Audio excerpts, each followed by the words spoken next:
The crystal chandeliers of the Grand Plaza Hotel's ballroom sparkled like frozen tears above Sarah Mitchell's head as her world crumbled around her.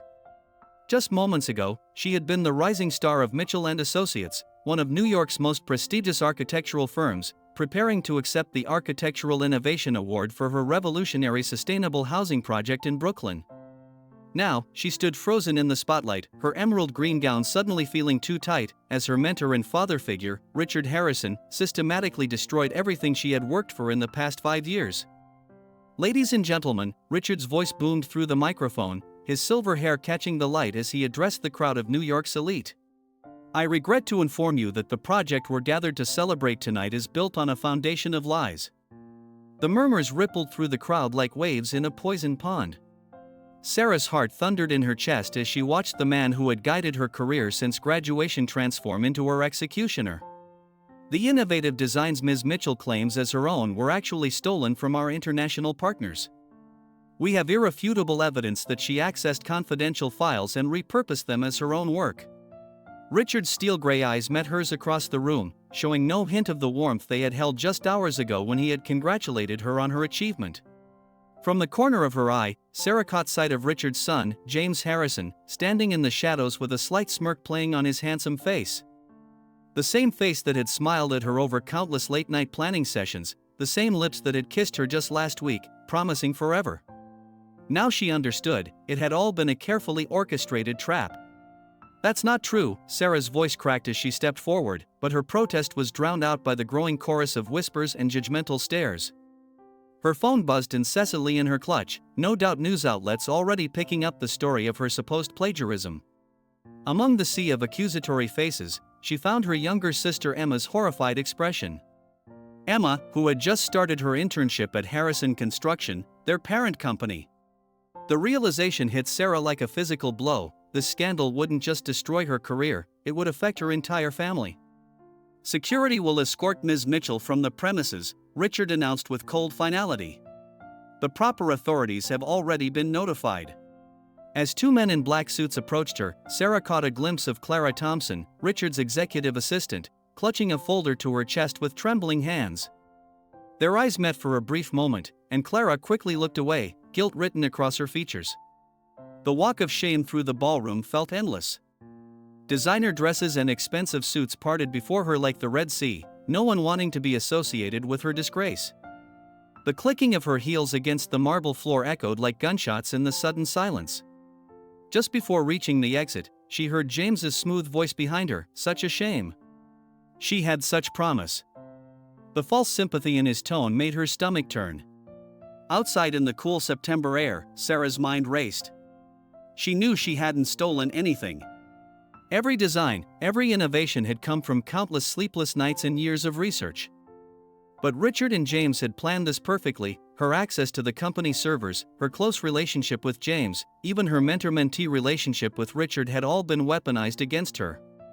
As the security guards watched her hail a cab, Sarah's phone lit up with a text from an unknown number. "Not everything is as it seems. Meet me at Riverside Park tomorrow, 7 a.m. Come alone. See." Through the blur of tears, Sarah caught her reflection in the taxi's window. The woman who stared back at her wasn't just humiliated, she was angry. And somewhere beneath the pain and betrayal, a spark of determination flickered to life. She had lost everything tonight, her career, her reputation, her trust in love. But as the taxi wound its way through the glittering streets of Manhattan, Sarah Mitchell made a silent vow. She would uncover the truth, no matter the cost. And when she did, those who had orchestrated her downfall would learn that sometimes the most dangerous opponent isn't the one you defeat, it's the one you underestimate. The taxi driver glanced at her in the rearview mirror. "Rough night, lady?" Sarah wiped her tears, straightening her spine. "No," she replied, her voice growing stronger. "This isn't the end of my night. This is just the beginning of their nightmare." As the cab disappeared into the New York night, the pieces of a game Sarah didn't even know she was playing were already in motion. In his penthouse office, Richard Harrison opened a folder marked Project Phoenix, a satisfied smile playing on his lips. James Harrison poured himself a celebratory scotch, unaware that his own secrets were about to surface. And in a modest apartment in Queens, Clara Thompson began copying files onto a flash drive. Her hands shaking but her resolve firm. The game had begun, and none of them realized that their carefully constructed house of cards was about to face a storm named Sarah Mitchell. The morning sun cast long shadows across Riverside Park as Sarah Mitchell sat on a weathered bench, her designer clothes from the previous night replaced by jeans and an oversized sweater. Dark circles beneath her eyes testified to a sleepless night spent watching her reputation crumble in real time across social media and industry news sites. Her phone buzzed again, another call from Emma. That made 15 since last night. Sarah's finger hovered over the accept button before declining once more. How could she face her sister when she couldn't even explain what had happened? You came. Clara Thompson's voice startled her. The executive assistant looked different outside the office, younger, more vulnerable in her casual clothes, but her eyes carried the weight of someone bearing a heavy secret. I almost didn't, Sarah admitted, her voice hoarse. Give me one reason why I should trust you after what happened last night. Clara glanced around nervously before sitting beside Sarah. From her tote bag, she withdrew a thick manila envelope. Because I have proof that you're being set up, and it goes far beyond stolen designs. Sarah's hands trembled as she opened the envelope. Inside were documents, emails, and financial records, a paper trail that made her blood run cold. Project Phoenix, she whispered, recognizing the code name from files that had crossed her desk months ago. It's not just an architectural project, Clara explained, her voice barely above a whisper. Harrison Construction has been cutting corners on materials, bribing inspectors, and hiding structural defects in their affordable housing developments. Your sustainable housing project would have exposed everything, the substandard materials would have been obvious next to your innovative designs. The pieces started falling into place. That's why they had to discredit me before the project could break ground, Sarah realized, her mind racing. But why go to such extremes? Because of this. Clara pulled up a news article on her phone. Remember the Westbrook Towers collapse in Chicago last month? 3 people died. The building used the same defective materials. If your project had launched, it would have triggered an investigation, Sarah finished, feeling sick. James knew. All those late nights he spent asking about my designs. James Harrison is the mastermind behind Project Phoenix, Clara confirmed. Richard may be the face of the company, but James has been running things behind the scenes for years. He's been systematically replacing ethical contractors with shell companies he controls. A jogger passed by, and both women fell silent until he was out of earshot. Sarah's mind whirled with implications. Why are you helping me, Clara? You're risking everything. Clara's eyes welled with tears. My brother lived in Westbrook Towers. He was one of the 3 who died. I've been gathering evidence ever since, but I needed someone they couldn't silence, someone with nothing left to lose. Sarah's phone buzzed again, this time with a text from James, missing you already. Let's talk about this like adults. Dinner tonight? They're watching me, aren't they? Sarah asked, though she already knew the answer. Clara nodded. Your phones, email, everything. They're waiting to see if you'll try to fight back or quietly disappear. The documents in that envelope are copies, I have the originals hidden somewhere safe. What about the police? The Harrisons have half the city's building inspectors in their pocket, and their lawyers would bury any investigation before it started. We need concrete proof linking them directly to the defective materials and the bribes. Sarah stood up, her mind made up. Then we'll get proof. But first, I need to protect my sister. She pulled out her phone and finally returned Emma's call, putting it on speaker. Sarah? Oh my God, are you okay? I've been so worried. Emma's voice cracked with emotion. Emma, listen carefully, Sarah said, keeping her voice steady. I need you to quit your internship at Harrison Construction. Today. Don't ask questions, just do it. But why? I know what they're saying about you isn't true. I can help clear your name from the inside. Emma, please, Sarah's voice broke. Trust me one last time. Quit. Now. After ending the call, Sarah turned to Clara. We need somewhere safe to work, somewhere they won't think to look. Clara hesitated. I might know a place. My friend Marcus owns a small gallery in Brooklyn. The basement's been converted into a studio apartment. He's in Europe for the next month, and he owes me a favor. Good. We'll need computers, untraceable phones. Sarah paused, a bitter smile crossing her face. You know what's ironic? All those nights I spent with James, thinking he was interested in my innovative designs, he was just making sure I hadn't discovered their secret. Sarah, Clara touched her arm gently. There's something else you should know. The night before the awards ceremony, I overheard James on the phone. He mentioned something about your parents' accident 5 years ago not being as accidental as everyone thought. The world seemed to tilt on its axis. Sarah grabbed the bench for support, memories flooding back, the rain-slicked roads, the brake failure that sent her parents' car over the guardrail, the investigation that went nowhere. What are you saying? I don't know for sure, Clara admitted. But your father's construction company was Harrison Construction's biggest competitor at the time.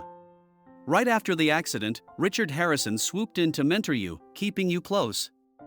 And making sure the daughter of his dead rival never discovered the truth, Sarah finished, her voice hard as steel. Well, they wanted to destroy me? They just gave me nothing left to lose, and everything to fight for. As the morning joggers and dog walkers began to fill the park, Sarah and Clara made plans to meet at the gallery later. Before they parted, Sarah turned to Clara. Why didn't you tell me all this last night? Why wait until today? Clara's answer sent a chill down Sarah's spine. Because last night, all the security cameras in the ballroom were running. This morning, I made sure we met in one of the few spots in the park without surveillance. We're not just dealing with corrupt businessmen, Sarah. We're dealing with people who would do anything to keep their secrets buried. As Sarah walked away, her phone buzzed with another message from James, still thinking about you. Don't do anything rash, darling. Some secrets are better left buried. She deleted the message, her jaw set with determination. They had taken everything from her, her reputation, her career, possibly even her parents. But they had made one crucial mistake, they had assumed she would break.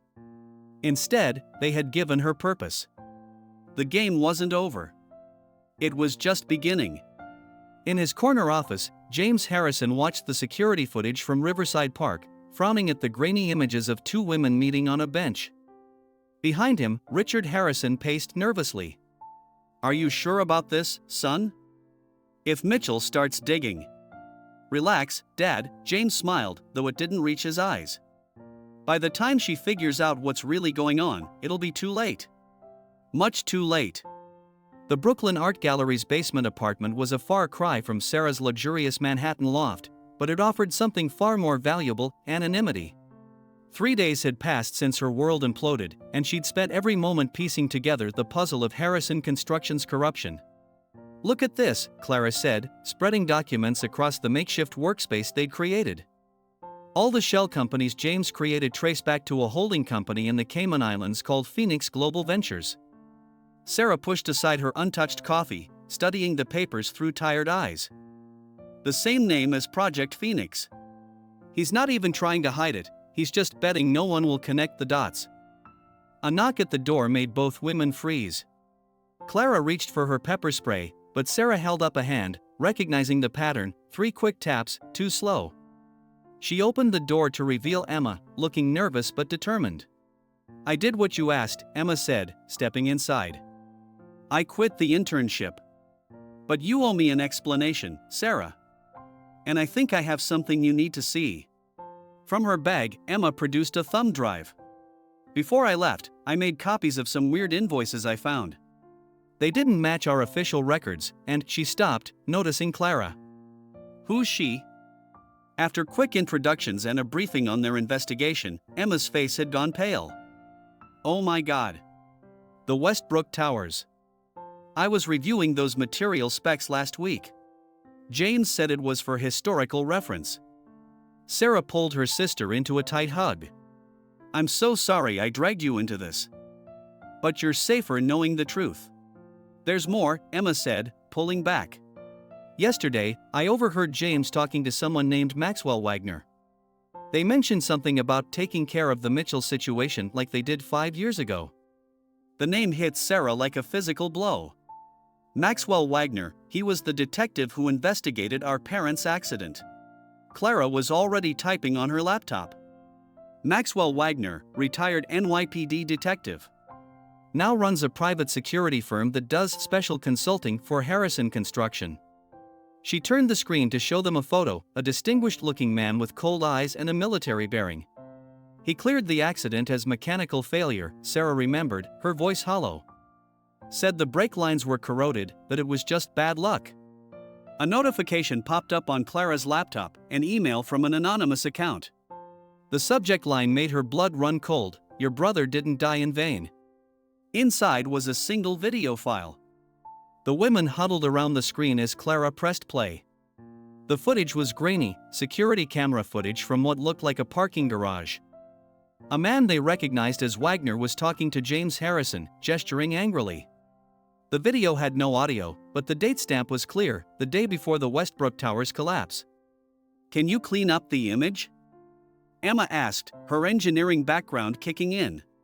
"Maybe we can read their lips." Clara shook her head. "This is the best quality we have. But the timing can't be a coincidence." Sarah's phone buzzed, a text from an unknown number, "Meet me at St. Patrick's Cathedral, 3 p.m. Come alone. I know what really happened to your parents. M.W. It's a trap, Clara said immediately. Wagner's trying to lure you out. Or he's having an attack of conscience, Emma suggested. Maybe seeing another family destroyed is too much, even for him. Sarah stared at the message, memories of her parents flooding back. Her father's booming laugh, her mother's gentle smile, the pride in their eyes when she graduated top of her class. I have to know. Then we'll make it safe, Clara decided. She pulled up a blueprint of St. Patrick's Cathedral on her laptop. Emma and I can monitor from these positions. If anything seems off. A new email notification interrupted her, another anonymous message, this time with a photo attachment. Sarah's heart stopped. It was a picture of her parents' car, taken moments before the crash. In the background, barely visible, was a black SUV with a distinctive dent in its fender. I recognized that SUV, Emma whispered. It was in the gallery parking lot yesterday. Someone's watching us. As if on cue, they heard footsteps above them in the supposedly empty gallery. Heavy, deliberate footsteps. The back exit, Clara whispered, already gathering their crucial documents. Now. They slipped out into the rainy Brooklyn afternoon just as they heard the gallery's front door burst open. Sarah caught a glimpse of men in dark suits through the window, the same type of suits worn by Harrison Construction's security team.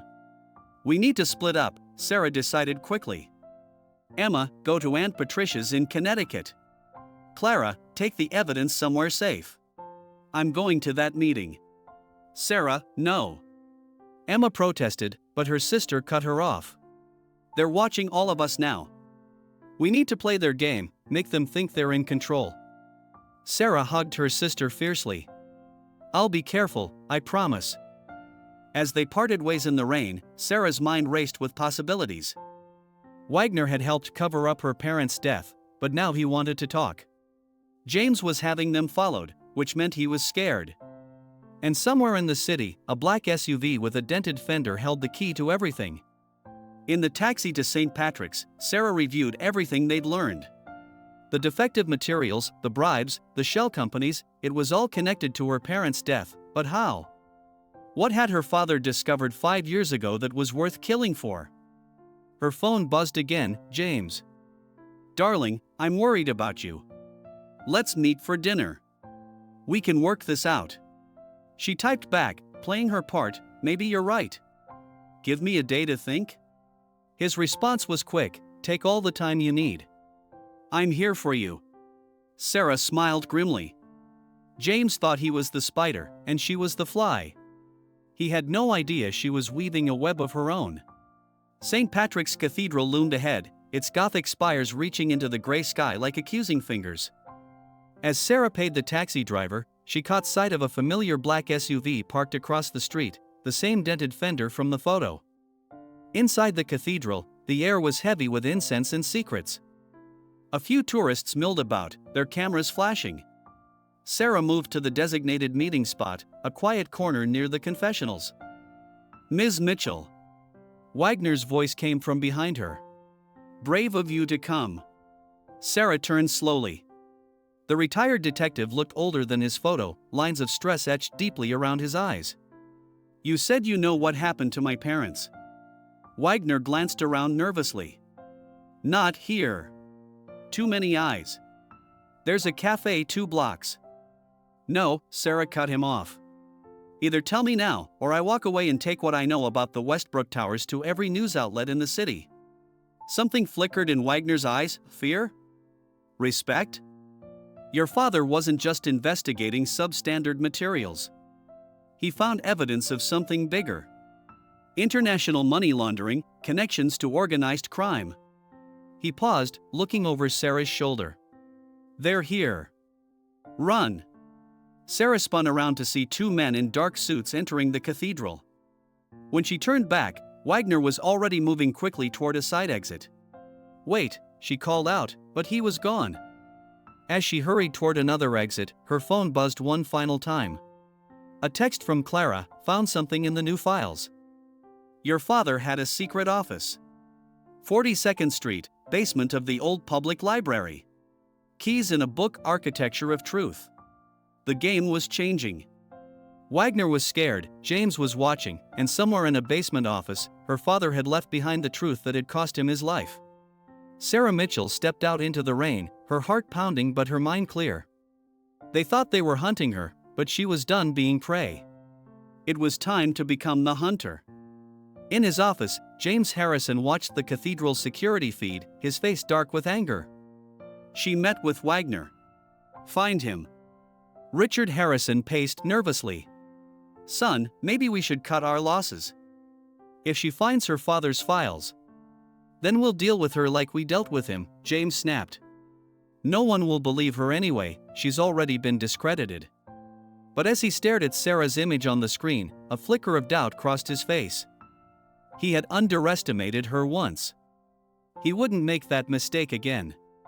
The New York Public Library stood like a stone sentinel in the gathering dusk, its marble lions watching silently as Sarah slipped through the crowd of late-afternoon visitors.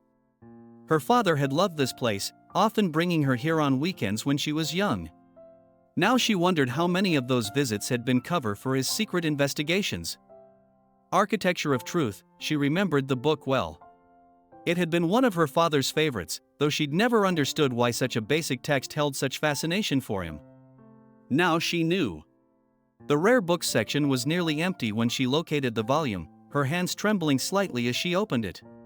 Inside, carved into the pages, was a small hollow containing an old brass key and a folded note in her father's handwriting. "The truth lies in the foundations." Sarah's phone vibrated. "Clara. James just called an emergency board meeting. Something big is happening. Can you get access to the meeting?" "Better. I planted a device in the conference room. Patching you in now." James's voice filled her earpiece, smooth and controlled. "The situation with Sarah Mitchell is being handled. However, we have a more immediate concern. Maxwell Wagner was found dead in his apartment an hour ago. Apparent suicide." Sarah's blood ran cold. Wagner had tried to warn her, and now? What about his files? Richard Harrison's voice trembled. "If he kept records." "Already taken care of," James assured him. "But we need to accelerate Project Phoenix. Transfer all assets to the Cayman accounts immediately. And find Sarah Mitchell." Sarah ended the call, her mind racing. Wagner's death would be all over the news soon. She had to find what her father had hidden before they tracked her down. The library's basement was a maze of corridors and storage rooms. Following her father's old notes, she located a door marked Mechanical Room 23. The brass key fit perfectly. Inside, decades of dust-covered filing cabinets and old architectural drawings. But there, behind a false panel her father had installed, she found a safe with a digital keypad. The combination. She smiled sadly, typing in her birth date. The safe clicked open. Inside was a leather portfolio and a sealed envelope addressed to her. With shaking hands, she broke the seal. "My dearest Sarah, if you're reading this, then my worst fears have come true. The Harrisons aren't just builders, they're criminals hiding behind a legitimate business. I've tracked millions in laundered money, traced defective materials to shell companies, and found evidence of bribes reaching the highest levels of city government. But worse than that, I discovered their connection to Vincent Romano, the crime boss who disappeared 10 years ago. He never disappeared, he became James Harrison's silent partner, using construction projects to clean his dirty money. I'm close to proving everything, but they're watching me. If anything happens to me or your mother, you'll find all the evidence in this portfolio. There's also a key to a safety deposit box at First Manhattan Bank, number 647. Be careful, my darling. Trust no one. Love, Dad." Sarah's hands shook as she opened the portfolio. Inside were photographs, bank statements, and a USB drive, all carefully documented. Her father had built an airtight case and paid for it with his life. A noise in the corridor made her freeze. Footsteps, coming closer. "She has to be here somewhere," a gruff voice said. "Check every room." Sarah quickly photographed every document with her phone, then replaced everything exactly as she'd found it. They couldn't know what she'd discovered, not yet. The footsteps were right outside now. Sarah looked around desperately, then spotted an old dumbwaiter in the corner. Would it still work? The door handle turned just as she pulled the dumbwaiter's shaft closed behind her. Through the slats, she watched two men in dark suits enter, their weapons drawn. "Room's clear," one reported into a radio. "But someone's been here recently. Dust is disturbed." Sarah held her breath, willing the ancient machinery to stay silent as she slowly lowered herself down. The shaft ended one floor below, opening into what appeared to be an abandoned subway maintenance tunnel. Her phone buzzed. "Emma. Sarah, you need to see the news. They're saying Wagner left a suicide note confessing to falsifying evidence in Dad's accident investigation. They're painting him as a corrupt cop who was being blackmailed by you." "What? That's impossible." "I just heard him." Sarah stopped, realizing. "They're trying to discredit anything he might have said to me." "Emma, where are you?" "Still at Aunt Patricia's." "But Sarah, someone's been watching the house." "Get out of there. Now. Go to the safe house we discussed." Sarah paused, hearing voices echo through the tunnel. "I have to go. Be careful." She moved quickly through the darkness, using her phone's flashlight to guide her. The tunnel seemed to stretch endlessly, but according to her father's notes, it should connect to. A door slammed somewhere behind her. Sarah switched off her light, pressing herself against the damp wall. "Ms. Mitchell?" James's voice echoed through the tunnel, sending chills down her spine. "I know you're down here. Let's talk like adults about this." Sarah didn't reply, slowly inching away from his voice. "You know, I really did care for you," James continued, his footsteps getting closer. "We could have had something special. But you're just like your father, always digging where you shouldn't." A rat scurried past Sarah's feet, making her jump. The tiny sound echoed. "There you are," James said, his voice closer now. "Sarah, be reasonable. What's your endgame here? No one will believe you. You're just a disgraced architect trying to get revenge." Sarah's hand found a loose pipe on the wall. She pulled it free, gripping it tightly. "Think about Emma," James's voice was almost gentle. "Would you want her to suffer the same tragic accident as your parents?" White-hot rage filled Sarah's vision. Without thinking, she swung the pipe toward his voice. There was a satisfying crack, followed by a curse and the clatter of something metallic hitting the ground. Sarah ran, not daring to look back. She emerged from an access door into a service alley, gulping the fresh air. Behind her, she heard James shouting into his phone, "She's heading east. Don't let her reach First Manhattan Bank." So they knew about the safety deposit box. But did they know what was in it? Sarah's phone buzzed with a text from Clara, "Board meeting recordings uploaded to secure server." Also found something else, Romano's daughter Victoria works at First Manhattan Bank. The pieces clicked into place. The bank, the safety deposit box, Romano's connection.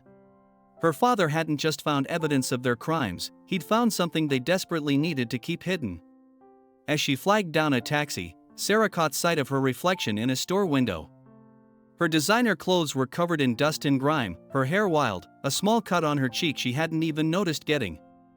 She looked nothing like the polished architect from a week ago. Good. That woman had died the night of the awards ceremony.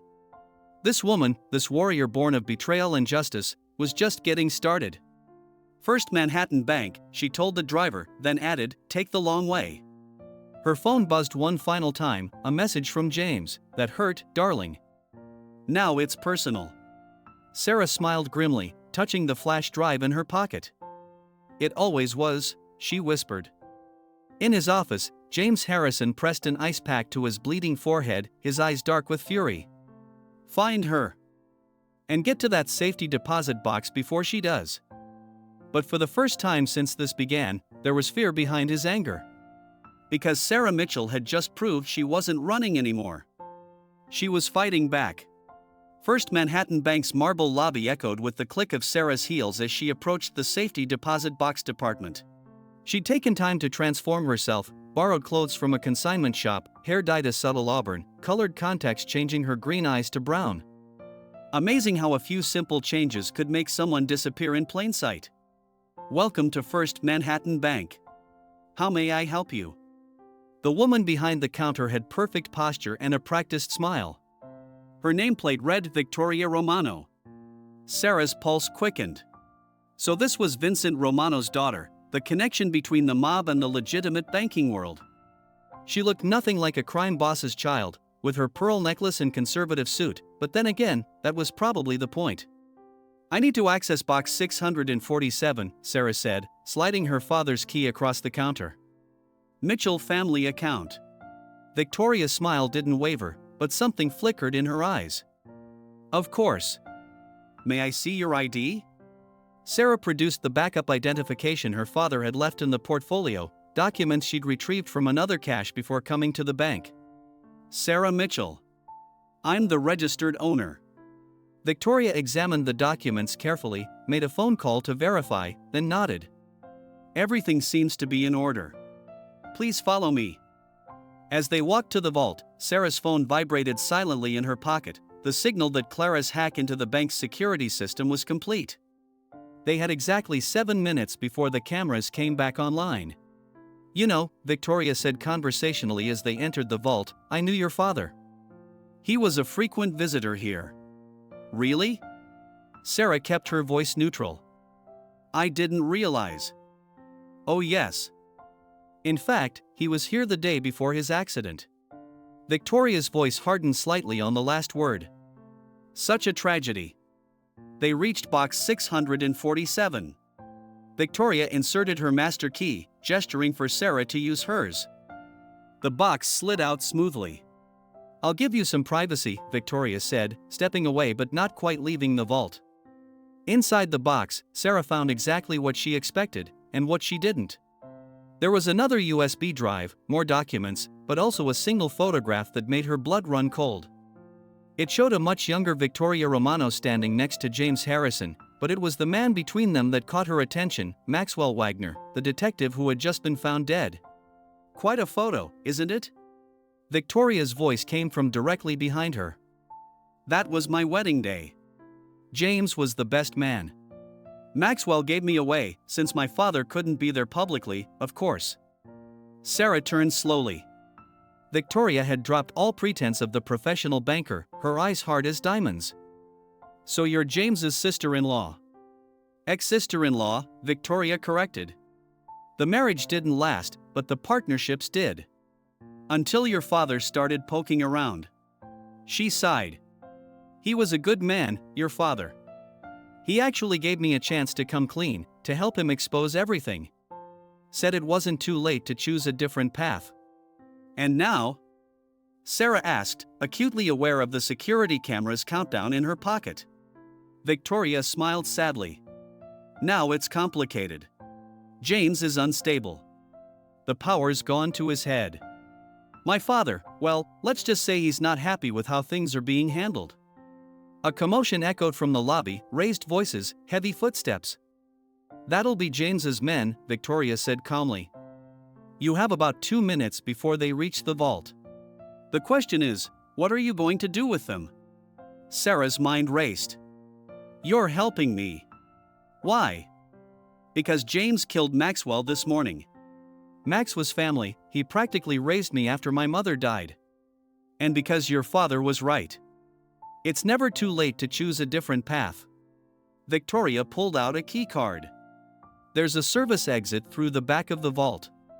It leads to the subway maintenance tunnels.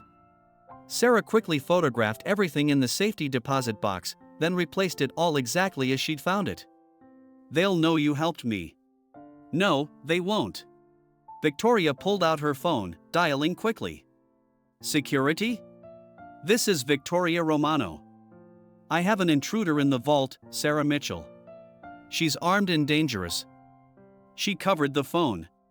Run. Now. Sarah didn't hesitate.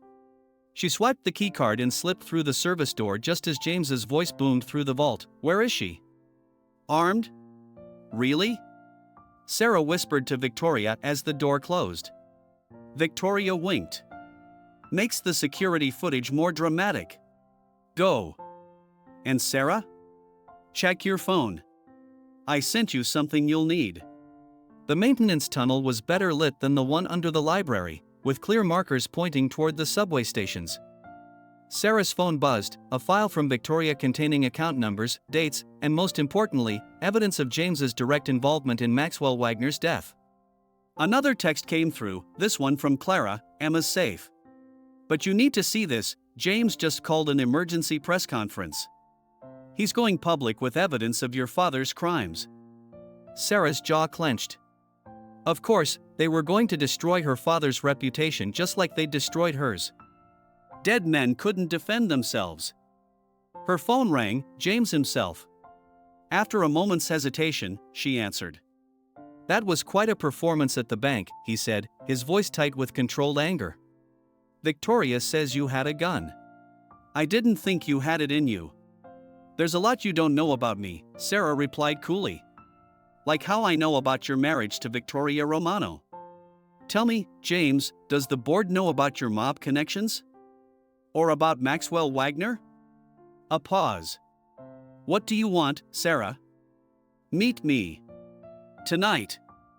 The rooftop garden at the Grand Plaza Hotel, where you destroyed my life. Come alone. You're not in a position to make demands. No? I have copies of everything, James. One wrong move, and it all goes public. Your choice. She ended the call, her heart pounding. Victoria had been right, James was unstable. Which made him dangerous, but also vulnerable. Her phone buzzed again, Clara. Sarah, there's something else. I found a connection between Romano and Richard Harrison going back 30 years. They were college roommates.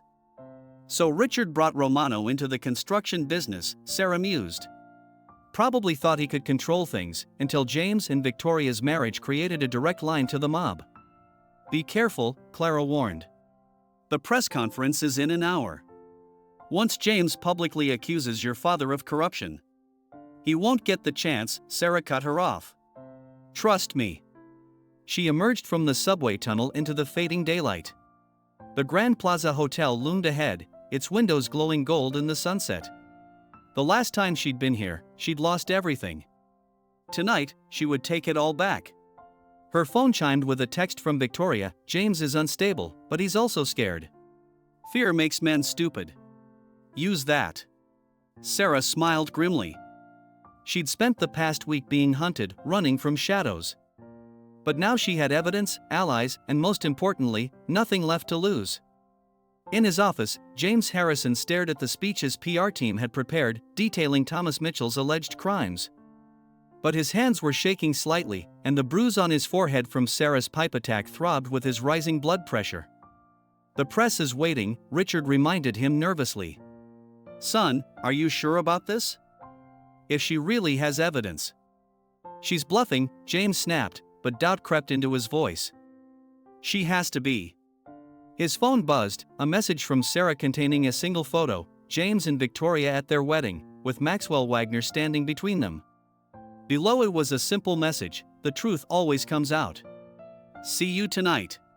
James Harrison, who had orchestrated the destruction of Sarah Mitchell's life with cold precision, felt the first real stirrings of fear. Because the woman he tried to destroy wasn't just fighting back, she was winning. And the night was just beginning. The rooftop garden of the Grand Plaza Hotel was transformed in the evening light. Where crystal chandeliers had once sparkled at Sarah's humiliation, now stars glittered above. Where champagne glasses had clinked in celebration of her downfall, now the night wind whistled through empty tables. Sarah stood at the edge, looking out over the Manhattan skyline. She'd chosen her outfit carefully, the same emerald green gown she'd worn the night of the awards ceremony. A statement, a reminder, a declaration of war. Her phone buzzed with updates from her allies. Clara, security cameras looped. Emergency exits cleared. Emma, Police Anonymous tip line ready. One word from you. Victoria, father agreed to meet. Bringing insurance. Everything was in place. Now she just had to survive the next hour. The rooftop door opened. James Harrison stepped out, immaculate in his tailored suit despite the late hour. The bruise on his forehead from their tunnel encounter had been carefully concealed with makeup. Wearing the same dress, he noted, walking toward her. Bit dramatic, don't you think? I learned from the best, Sarah replied coolly. Your press conference performance was quite something. Shame you never got to deliver it. James's jaw tightened. He'd been forced to postpone the press conference when Sarah's evidence had surfaced. What do you want, Sarah? Money? Your job back?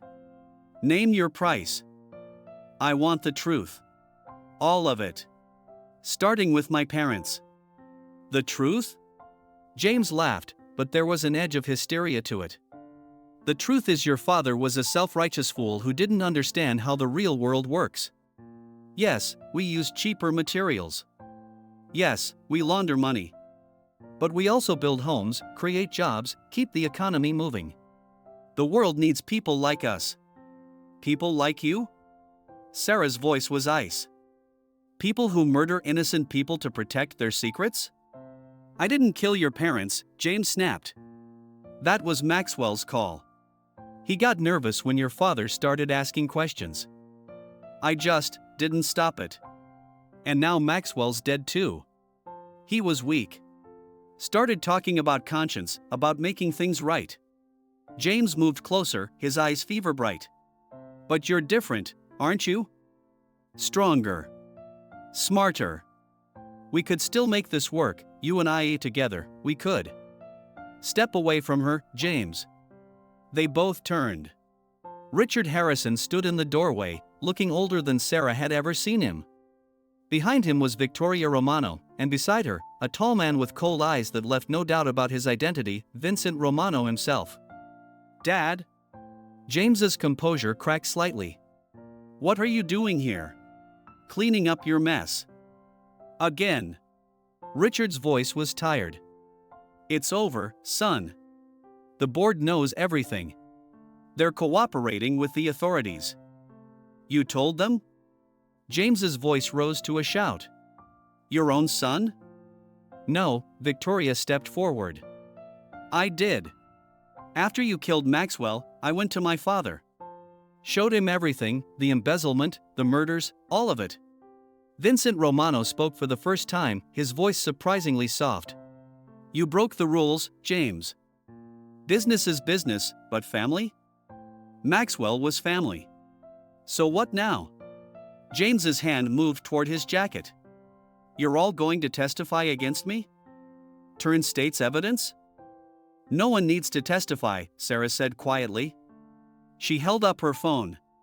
This entire conversation is being live-streamed to every major news outlet in the city. Say hello to your audience, James. The color drained from James's face. He lunged for Sarah, but Vincent's men appeared from the shadows, restraining him. The police are already in the building, Richard said heavily. along with FBI agents and reporters. It's done. James struggled against the men holding him. You're all going down with me. Every one of you. No, Victoria stepped forward. We're cutting you loose. The board will claim they were deceived. My father's operations are already clean, legitimate businesses only, starting years ago. Maxwell's death was a rogue action by a desperate man trying to hide his own crimes. And Richard. She glanced at Sarah. Richard is going to make things right. Richard Harrison moved slowly toward Sarah. Your father was my friend, once. Before greed and fear poisoned everything. I can't bring him back, but I can tell the truth.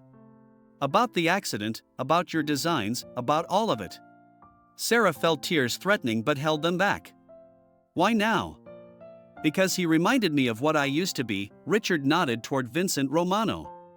We were young once, with dreams of building something legitimate, something that would last. Somewhere along the way, we lost sight of that.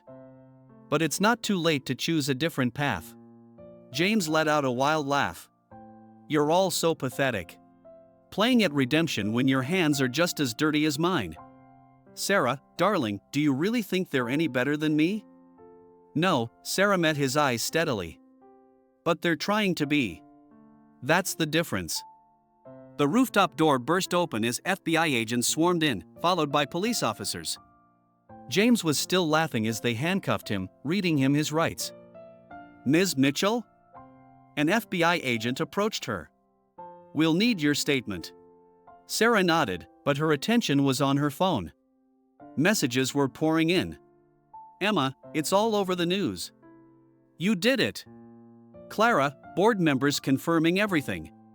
Your reputation is cleared. And most surprisingly, a message from Maxwell Wagner's private email, scheduled to send automatically. If you're reading this, I'm dead. But I died trying to make things right. Your father would be proud. As the chaos unfolded around her, Sarah felt a presence beside her. Victoria Romano stood there, looking out at the city lights. What happens now? Sarah asked softly. Now. My father retires for real this time. Richard cooperates fully in exchange for a reduced sentence. The company undergoes a complete restructuring, with a focus on affordable, safe housing. Victoria smiled slightly. And you, Sarah Mitchell, become the youngest member of the new board of directors, overseeing ethical compliance and innovative design. Why me? Because you fought for the truth without becoming what they wanted you to be, bitter, corrupt, cruel. Victoria touched her arm gently. And because second chances aren't just for the guilty.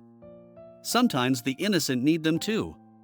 The sun was rising by the time the police finished their interviews. Sarah stood again at the rooftop's edge, watching the city wake up. Her phone showed hundreds of notifications, news articles clearing her name, messages from former colleagues apologizing, job offers pouring in. But all she could think about was her father's letter. Be careful, my darling. Trust no one. He had been wrong about that part. Sometimes trust, carefully given to the right people, was the only way to find justice. Richard Harrison approached her one last time before being led away by federal agents. Your parents would be proud, he said quietly. Not just of your victory, but of how you won it. With integrity. Sarah watched them lead James away. He had stopped laughing, finally, and now just looked small and defeated. Their eyes met one last time. Goodbye, darling, he called out, managing one last smirk. It really could have been something special. Sarah turned away, facing the dawn. It already was, she murmured. Just not the way you thought. 3 months after the rooftop confrontation, Sarah Mitchell stood before the floor-to-ceiling windows of her new office on the 45th floor of Harrison Tower, now renamed Phoenix Foundation Building. Below, New York City sparkled in the autumn sunshine, unaware of how close some of its buildings had come to catastrophic failure. Her phone buzzed with a news alert. James Harrison pleads guilty to multiple charges including murder and fraud, faces life in prison. She didn't need to read the article. She'd been there in the courtroom, watching as the man who had once claimed to love her admitted to orchestrating not only Maxwell Wagner's death but the accident that had killed her parents. A knock at her door pulled her from her thoughts. Emma entered, carrying a stack of blueprints. The revised plans for the Westbrook Memorial Housing Project, her sister announced, spreading them across Sarah's desk. Completely redesigned with your sustainable materials and triple the safety margins. The victims' families have all approved the memorial garden design. Sarah traced the plans with her finger, noting how they'd incorporated elements from her original award-winning design, the one that had started everything. It's perfect. When can we break ground? The City Council meets next week for final approval. With Victoria handling the financial side and Clara overseeing the documentation, everything should be ready by spring. Emma hesitated. Have you heard from Richard? Sarah nodded. Thanks to his full cooperation and Vincent Romano's influence, Richard Harrison had received a reduced sentence with the possibility of parole in 10 years. He's teaching architecture classes in the prison. Says it helps him remember why he fell in love with building in the first place. And James? Sarah's expression hardened slightly. Still claiming he did it all for love of the company. His psychiatrist says he's showing signs of narcissistic personality disorder. Not that it matters, he'll never see the outside of a maximum security prison. The intercom buzzed. Ms. Mitchell? The board members are gathering for the quarterly meeting. Thank you, Clara. Sarah smiled at her former assistant, now head of compliance. Who would have guessed that the quiet executive assistant would turn out to be such a skilled investigator and project manager? As Sarah gathered her materials for the meeting, another message lit up her phone. Victoria, Father wants to know if you'll join us for Sunday dinner. Says he has some ideas about expanding the affordable housing initiative to Chicago. The alliance with Vincent Romano had surprised everyone, especially after James's arrest. But the old crime boss had been true to his word, using his considerable resources to help transform his legitimate businesses into forces for positive change. His daughter Victoria, as the new CEO of First Manhattan Bank, had been instrumental in creating financial programs to support sustainable development. The boardroom was already full when Sarah entered. Familiar faces nodded in greeting, some who had stood by her during the scandal, others who had turned their backs but now sought redemption through action rather than words. At the head of the table sat an empty chair, her chair. "Good morning," Sarah began, her voice steady. "Before we discuss this quarter's projects, I want to address the elephant in the room. Yes, James Harrison's guilty plea is front-page news. Yes, reporters will be asking for statements. But our focus remains on the future, not the past." She clicked through her presentation, showing images of completed renovations, strengthened buildings, and new projects. In 3 months, we've inspected and reinforced every structure built during the Harrison era. The Phoenix Foundation has established a victims' compensation fund, and our new oversight committees ensure nothing like this can ever happen again. A board member raised his hand. The construction industry is watching us closely. Some say we're being too cautious, too transparent. My father died because of secrets, Sarah replied firmly. Our new policy is total transparency. Every material choice, every inspection report, every financial transaction is public record. We're not just building structures, we're rebuilding trust. The meeting continued, but Sarah's mind drifted to the letter she'd received that morning from James. His 5th attempt at contact since his arrest. Like the others, this one would go unopened into a drawer in her desk, not because she feared what he might say, but because he no longer held any power over her story. After the meeting, Sarah found Emma waiting in her office with an unexpected guest, Aunt Patricia, who had sheltered Emma during the investigation. "The renovations on Mom and Dad's old house are finished," Emma announced. "Aunt Patricia thinks we should move back in." Sarah hesitated. "The family home held so many memories, both beautiful and painful." "I don't know." "Your parents built that house with love," Aunt Patricia said gently. "Just like you're rebuilding this company. Sometimes the best way to honor the past is to live fully in the present." Sarah's phone buzzed again, another news alert. Phoenix Foundation announces nationwide affordable housing initiative. Below was a photo of Sarah at a construction site, safety helmet on, surrounded by workers. The caption read, "Rising star Sarah Mitchell leads industry reform." "Speaking of living fully," Emma grinned, "that cute architect from the Chicago office has been asking about you." The one who helped expose the defective materials in the Westbrook case? Sarah laughed, shaking her head. I think I need a break from office romance for a while. Life doesn't stop because of one betrayal, Aunt Patricia advised. Your father always said the true test of a building isn't how it stands in good weather, but how it recovers from a storm. The wisdom of those words struck Sarah deeply.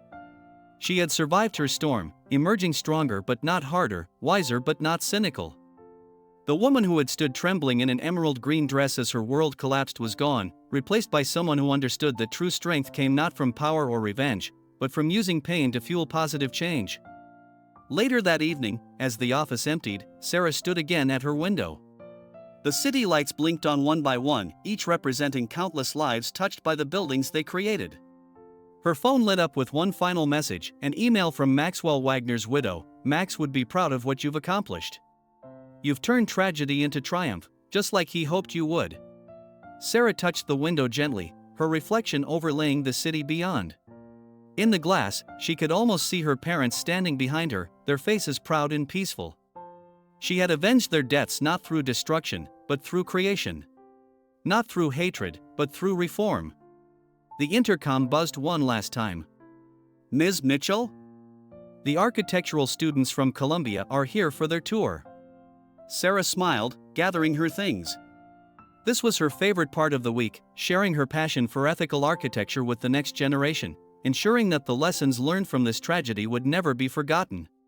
Send them in, Clara, she replied. It's time to build something new. In his prison cell, James Harrison watched the news coverage of Sarah's latest project announcement. His handsome face had grown gaunt, his eyes haunted. On his wall was a single photo from the awards ceremony, Sarah in that emerald dress, smiling up at him trustingly. He touched the image gently, then tore it in half. In his private club, Vincent Romano raised a glass to Sarah's photo in the newspaper. To second chances, he murmured. Victoria, sitting across from him, echoed the toast. And in the Mitchell family home, now restored to its former warmth, Sarah finally opened the box of her parents' personal belongings that had been in storage since their deaths. Among the photographs and memories, she found her father's old journal. On the last page, he had written, "Remember, Sarah, the greatest buildings rise from the strongest foundations. And the strongest foundations are built on truth." She closed the journal, peace settling over her like a warm blanket. The truth had finally set her free, not just from James's lies, but from the weight of uncertainty that had haunted her since her parents' death. Now she could build her future on a foundation of her own making, stronger and more beautiful than anything James Harrison had tried to destroy. 1 year to the day after the fateful awards ceremony, Sarah Mitchell stood once again in the Grand Plaza Hotel's ballroom. The crystal chandeliers still sparkled overhead, but this time they illuminated a very different scene. The room was filled with faces both familiar and new, survivors of the Westbrook collapse, families of victims, reformed board members, and young architects eager to learn from the past. Ladies and gentlemen, Sarah began, her voice strong and clear, welcome to the first annual Phoenix Foundation Ethics in Architecture Awards. 1 year ago, I stood in this very spot and watched my world collapse. Today, we gather to ensure that integrity in construction isn't just an ideal, it's our foundation. From her place in the audience, Emma beamed proudly. Beside her sat Clara, who had rejected multiple executive positions to remain Sarah's right hand in their mission to transform the industry. Victoria Romano, elegant as ever in her role as head of the Foundation's Financial Oversight Committee, nodded approvingly. Our first award tonight goes to a team of whistleblowers from Chicago, Sarah continued, who discovered and reported structural concerns in 3 major projects. Their courage saved countless lives.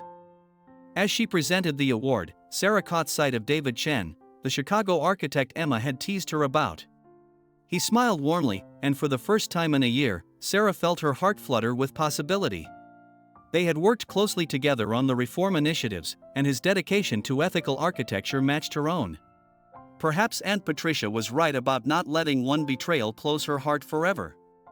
The evening proceeded with more awards, each celebrating individuals who had chosen truth over profit, integrity over expedience. But the most significant moment came last. Our final presentation tonight isn't an award, Sarah announced. It's an introduction. The Phoenix Foundation is launching a nationwide educational program in partnership with major universities.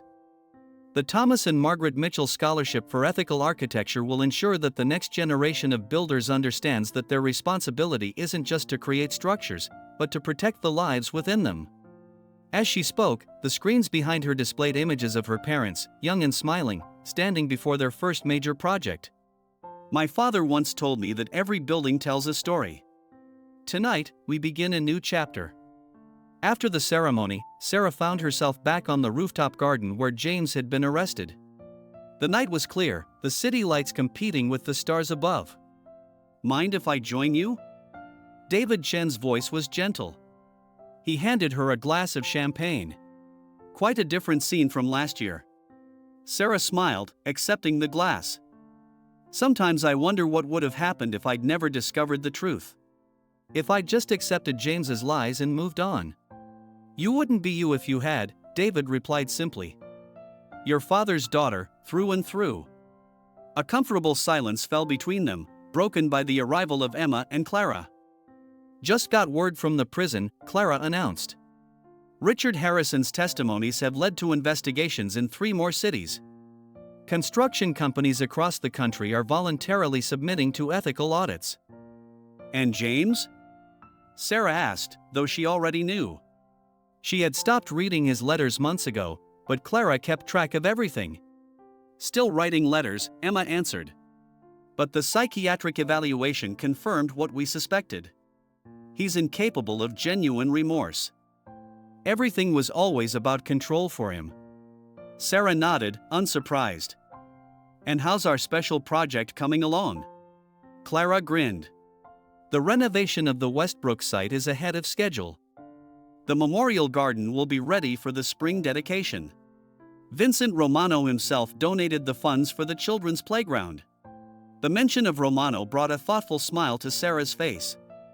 The old crime boss had surprised everyone with his genuine commitment to reform, though as he'd told her, at my age, legacy becomes more important than profit. Sarah's phone buzzed, a message from Victoria. Father's doctors say 6 months at most. He wants to see the Westbrook project completed first. Says it'll help him rest easier. Another message followed, this one from Maxwell Wagner's widow. Max would be so proud of tonight. You've turned his final act of conscience into a movement for change. David touched her arm gently. You okay? Sarah looked up at him, seeing the genuine concern in his eyes.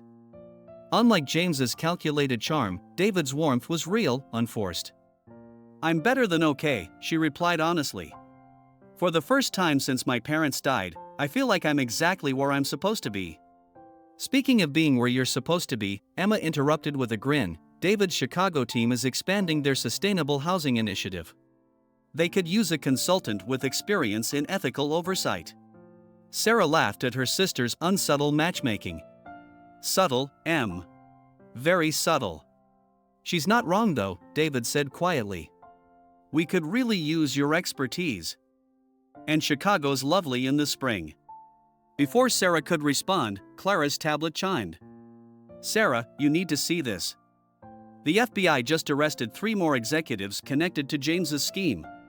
They're cooperating, providing evidence about other companies involved in similar practices. The domino effect we hoped for, Sarah mused. One act of truth leading to another. The rooftop door opened again, admitting a small group of the young architects who had received scholarships that evening. They approached Sarah somewhat nervously. Ms. Mitchell, one began, we wanted to thank you. Not just for the scholarships, but for showing us that one person really can change an entire industry. Sarah looked at their eager faces and saw herself as she had been, young, idealistic, believing in the power of good design to improve lives. James had tried to destroy that idealism, but instead, he had tempered it into something stronger. You know what my father always said about architecture, she told them.